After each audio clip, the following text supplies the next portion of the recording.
Good morning বন্ধুরা, সকলকে জানাই আরও একটা নতুন ব্লগে অনেক অনেক ভালোবাসা।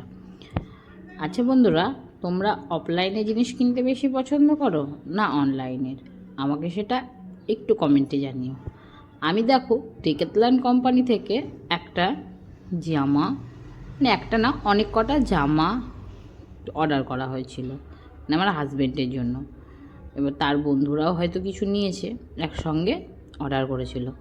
এসেছে মালগুলো খুব ভালোই, কিন্তু কিছু কিছু কোয়ালিটি খুবই খারাপ, সেগুলো ফেরত দেওয়া হবে, আর যেগুলো ভালো সেগুলো নেওয়া হবে। তো দেখো, অফলাইনে কিনে কিন্তু একটা সুবিধা কি, যেগুলো মানে দেখায় সেগুলো পাওয়া যায়। অনলাইনে কিন্তু যেগুলো দেখা যায়, মানে ফোনের স্ক্রিনে যেগুলো দেখা যায় সেগুলো অবিকল একরকম হয় না। কারণ এই গেঞ্জিটা ব্ল্যাক কালার দেখিয়ে নেওয়া হয়েছিল, এটা একটু হালকা ব্ল্যাক এসছে, এটাই বলছিল। বাকি সব ঠিকঠাকই আছে।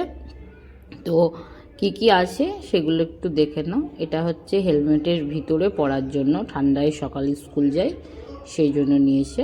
তো এটা পরাতে আমার ছেলে বলছে কী ব্যাপার, কী হলো পাপা, কী পড়েছে, সেই জন্য ও দেখ। এবার আসা যাক অফলাইন, মানে দোকানে গিয়ে যেগুলো কিনে এনেছে সেগুলো দেখায়। আমাদের এখানেই ভালো বড় দোকান মনমোহিনী, সেখানে গিয়েছিল।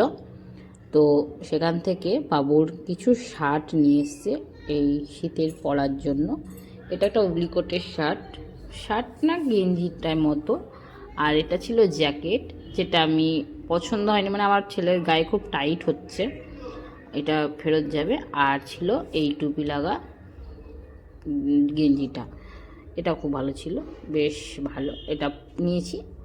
আর তোমাদের কার কার পছন্দ হয়েছে এগুলো অবশ্যই একটু কমেন্ট করে জানিও। আর ছিল পা মোজা, আর ছোট্ট ছোট্ট দুটো হাত মোজাও রেখেছিলাম, তোমাদের দেখাচ্ছি। দেখো বন্ধুরা, একদম ছোট্ট, কি কিউট লাগছিল দেখতে। বাকি এবার তোমাদের কাছে। আর হ্যাঁ, আমার চ্যানেলটা যদি ভালো লেগে থাকে অবশ্যই একটা সাবস্ক্রাইব করে দিও। সাবস্ক্রাইব করে আমার পাশে থেকো। টাটা বন্ধুরা, ভালো থেকো।